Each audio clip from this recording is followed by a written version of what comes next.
Nós vamos iniciar, hoje o nosso objetivo aqui é falar sobre a inteligência artificial, não sobre uma ferramenta específica, né, como, por exemplo, o chat GPT, já começar dizendo que quando nós falamos de IA, nós não estamos falando do chat. O chat é uma IA, sim, mas a IA não é o chat. Isso é muito importante a gente dizer também, tá? Nós queremos, assim, hoje, nesse encontro, deixar muito, tentar ao máximo clarificar como essa tecnologia, como esses recursos podem ser usados de forma ética, de forma responsável por nós, que somos profissionais da área da saúde, como que nós podemos usar esses recursos de forma segura também, porque isso também é muito importante, né? Os recursos estão aí à nossa disposição, mas precisamos sempre lembrar que por trás do resultado da IA existe um comando dado por mim e por você, então é muito importante que a gente considere isso. Para participar comigo desse workshop, eu convidei o Dr. Everton Maraldi, né, o professor Everton. Ele vai trazer para a gente, ele é psicólogo, ele é docente na Faculdade de Medicina da USP, no Instituto IDOR, ele é pesquisador, né, então é uma referência aí da minha área, e eu quero que ele traga, eu pedi que ele trouxesse para a gente um pouco da parte ética do que diz respeito à inteligência artificial para que vocês possam também entender um pouco mais, entender que a inteligência artificial e falar de IA, por nós profissionais da área da saúde mental, não é algo antiético, nem tampouco clandestino. Eu gosto bastante de falar sobre isso, porque muitas vezes quando a gente inicia um diálogo sobre IA, nós que somos profissionais da área da saúde mental, para algumas pessoas ainda fica parecendo que nós estamos falando de algo ilegal, imoral, antiético, mas não, né? No mundo já há um tempo nós temos muitas pesquisas acontecendo nessa área. Hoje, grandes congressos no Brasil e no mundo trazem temas com a IA.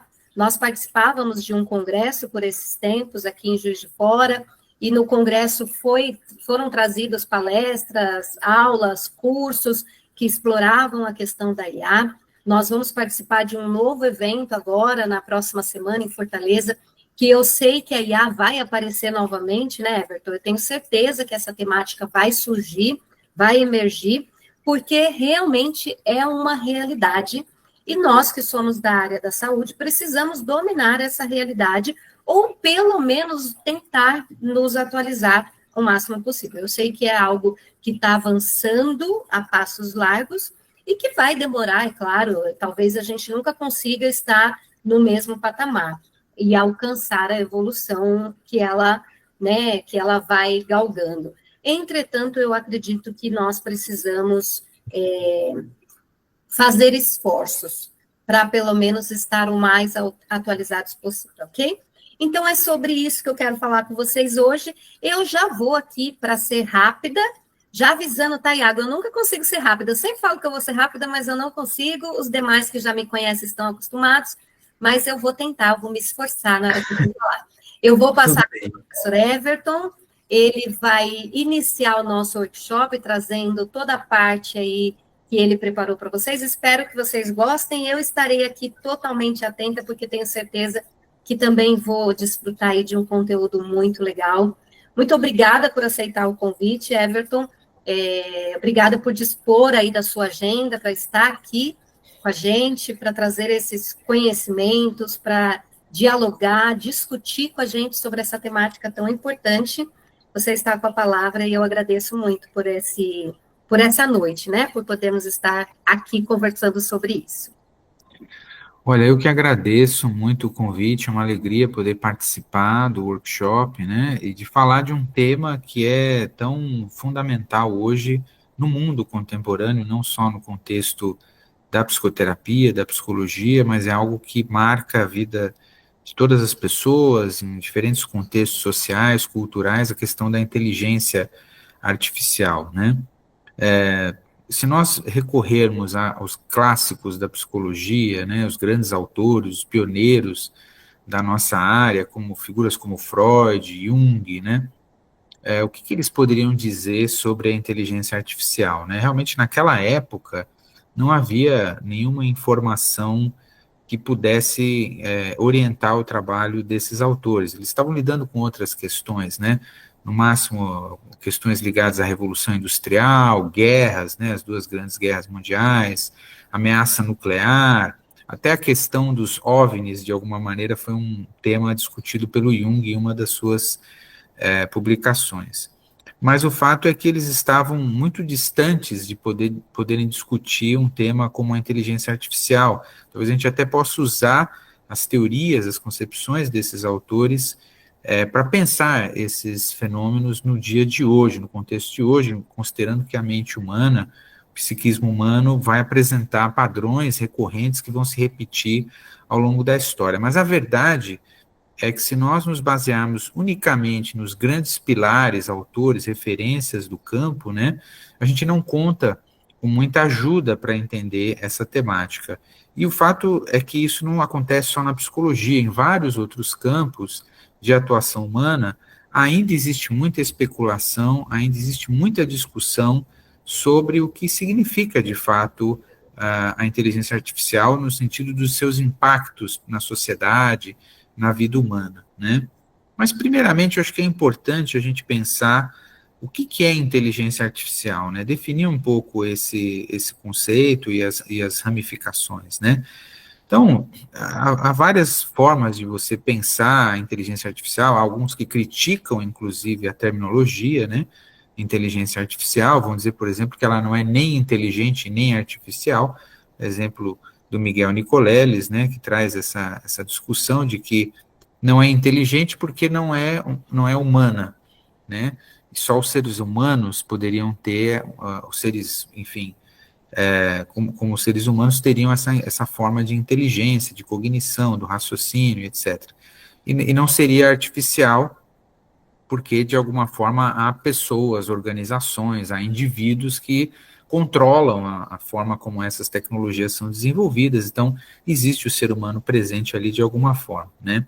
Mas o fato é que o termo inteligência artificial é recorrentemente usado, e por que é usado, né? Então, uma característica importante, né, da inteligência artificial é que ela se refere a sistemas, que a gente poderia chamar de sistemas computacionais, né, tecnologias que tentam emular e imitar, de alguma forma, reproduzir atividades que tipicamente requerem, né, a inteligência, a capacidade cognitiva de um ser humano, né? Então, como aprendizagem, o raciocínio, né, lógico, a solução de problemas, tomada de decisões, são coisas que a gente sempre associou com a atividade humana, a inteligência humana, mas que essas máquinas, que esses sistemas parecem reproduzir, né, de uma forma muitas vezes muito semelhante. Então a gente sabe que não é o mesmo mecanismo, não funciona da mesma forma, o cérebro humano, o sistema nervoso tem características muito diferentes, mas há semelhanças na forma como esses produtos são gerados, né?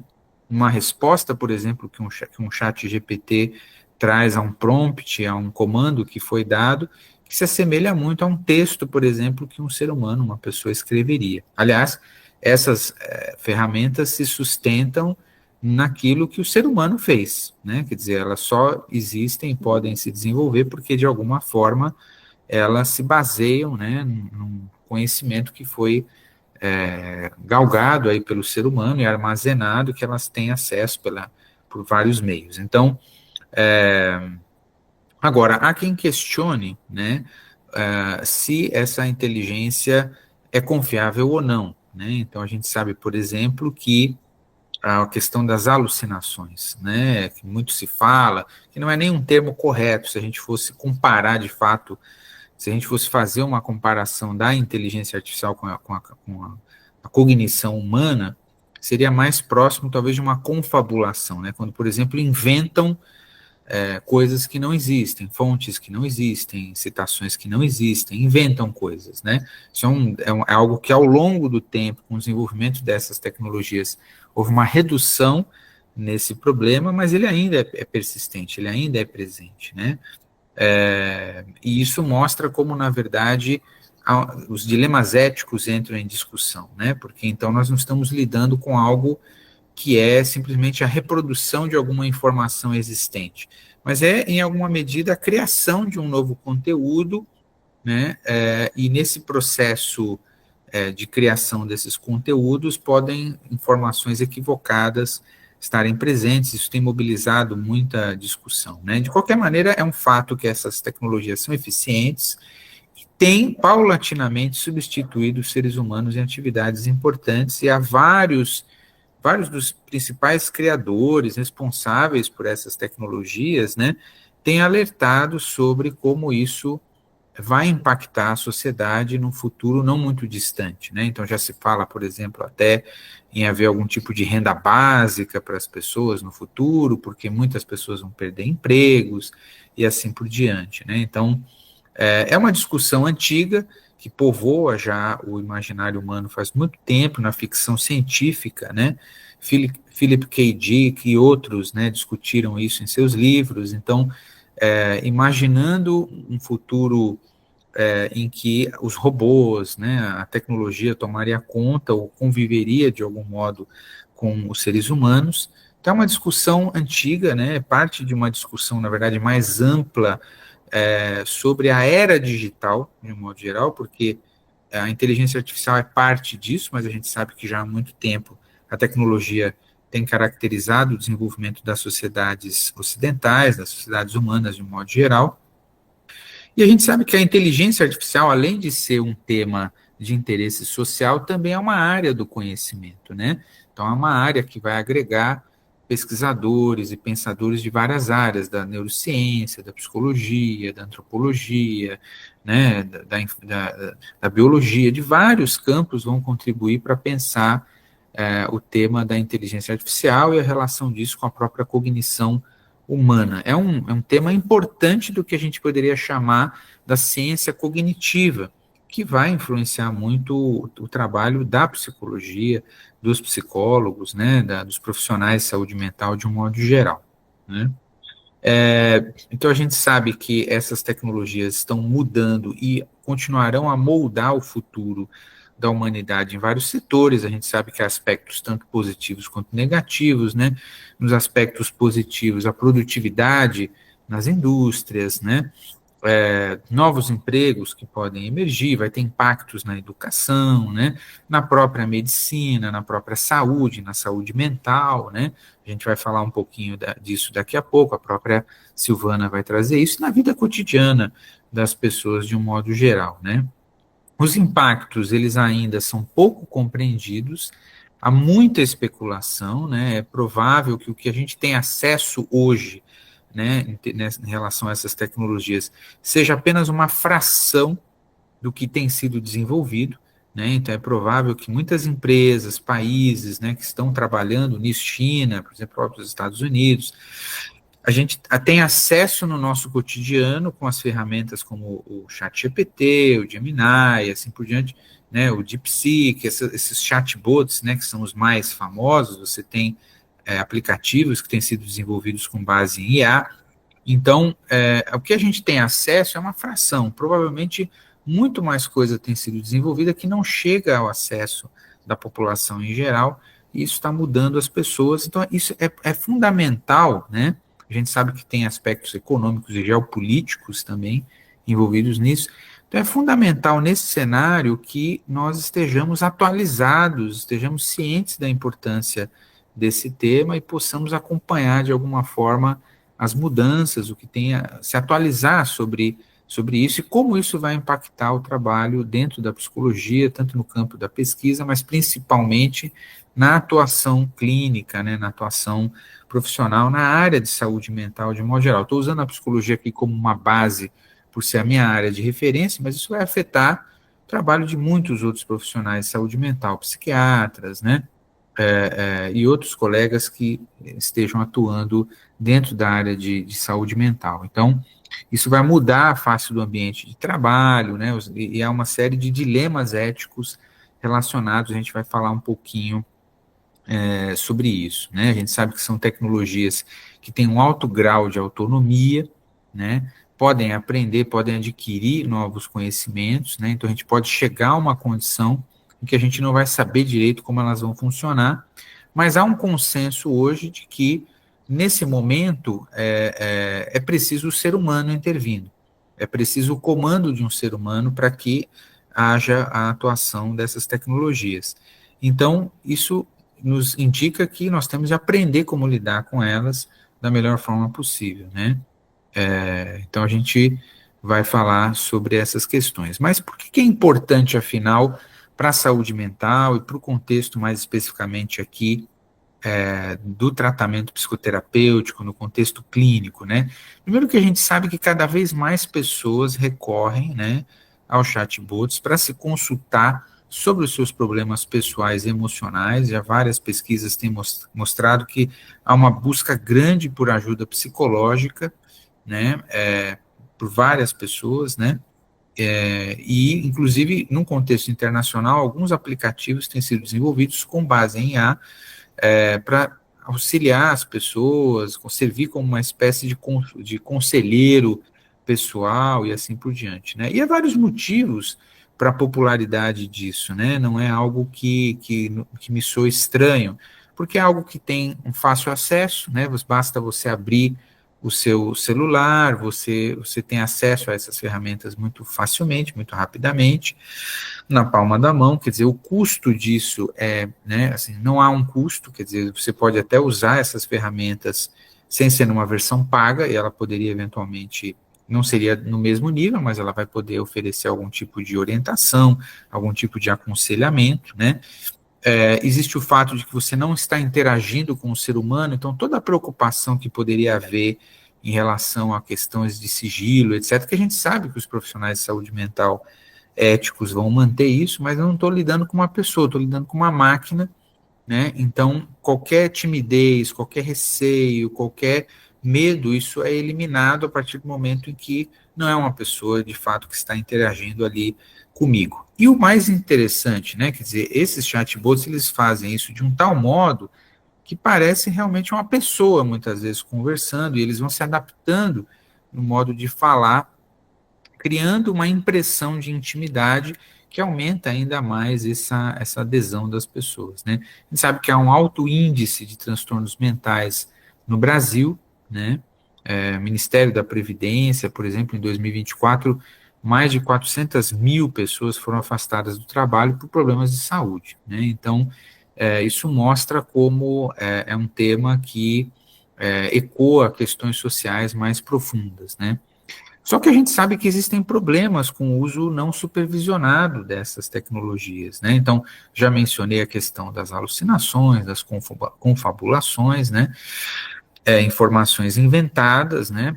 Tem o fato de dela depender de informações que são fornecidas pelo próprio usuário, então fica meio que num certo círculo vicioso, né? De reproduzir uma informação que é a expectativa da própria pessoa, né? Existe esse risco de depender da informação que é trazida ali.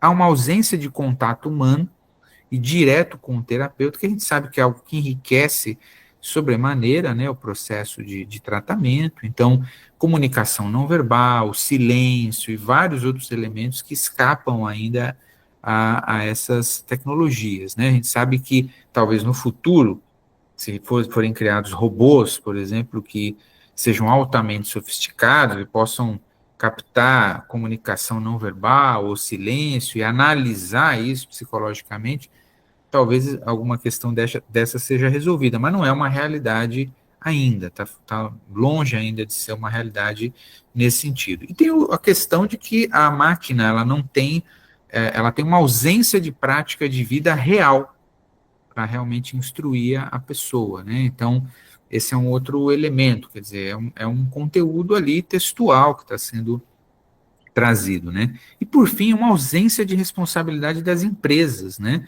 Porque essas empresas não vão se responsabilizar pelo que é trazido ali, ao contrário de um terapeuta, de um profissional de saúde mental que vai se responsabilizar por isso, né? Porque é parte do seu trabalho o que vai acontecer ali, né? Mas a gente sabe também que existem aspectos positivos, né?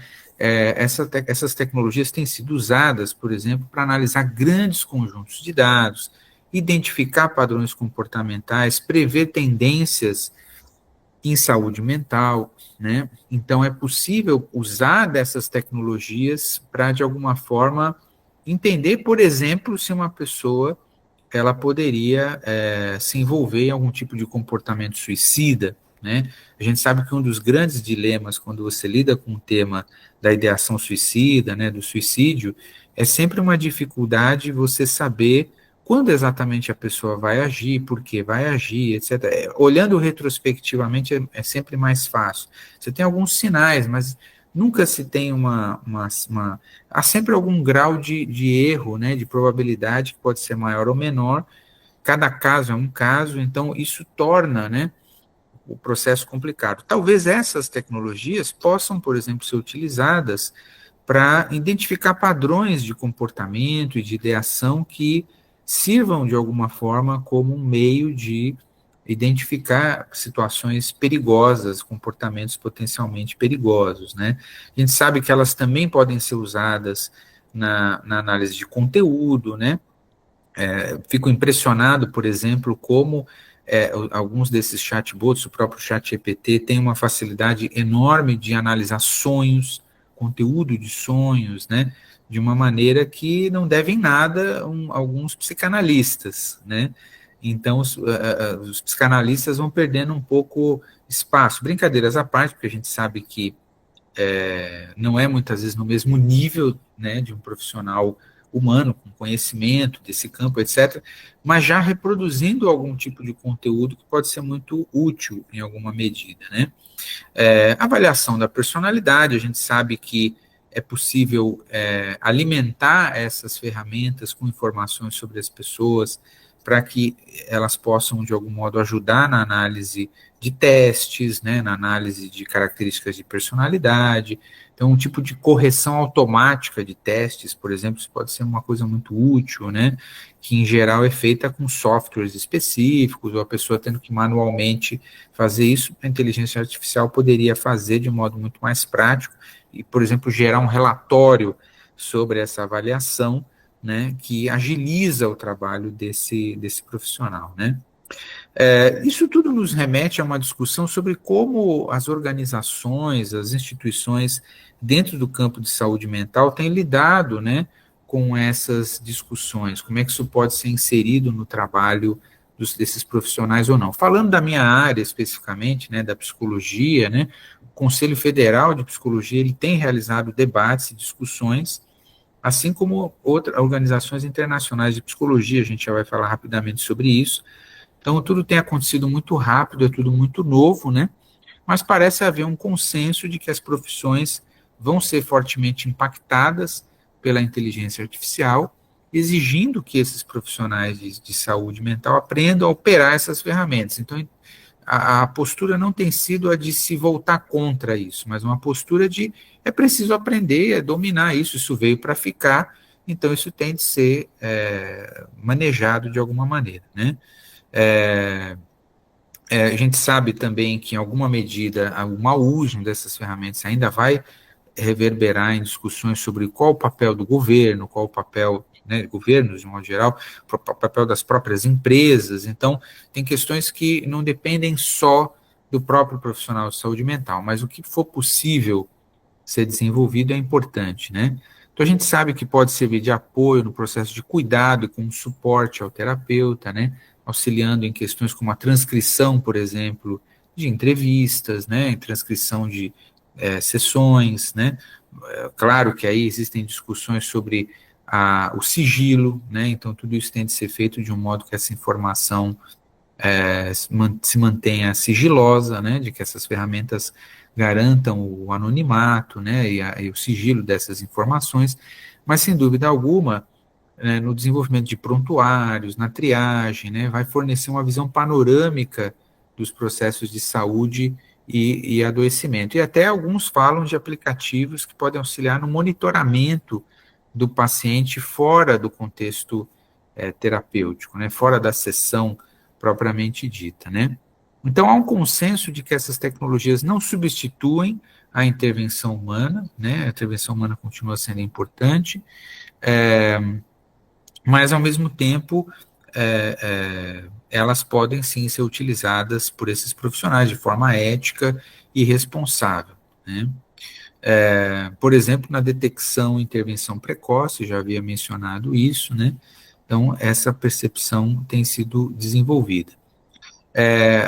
Questões éticas que envolvem, né, esse debate, por exemplo, a confidencialidade, a privacidade dos dados. A gente sabe que alguns desses chatbots utilizam de informações das pessoas para alimentar o processo de aprendizagem das próprias máquinas, né? E existem meios de você, vamos dizer assim, desativar essa função junto aí a essas empresas, né, para que essa informação não seja usada para alimentar outros processos de aprendizagem. E nesse sentido poderia haver algum tipo de perda de informação ou enfim, essa informação, o sigilo dessa informação poderia ser prejudicado. Então, existe uma discussão sobre em que medida esse debate precisa avançar, o que está sendo feito com essas informações, que é um dilema que a gente vê nas mídias sociais, né? Que a gente vê, por exemplo, com algumas ferramentas como o próprio Facebook, o Instagram, né? As redes sociais, de modo geral, também vão enfrentar esse mesmo dilema, de que tipo de uso que essas informações estão sendo feitas.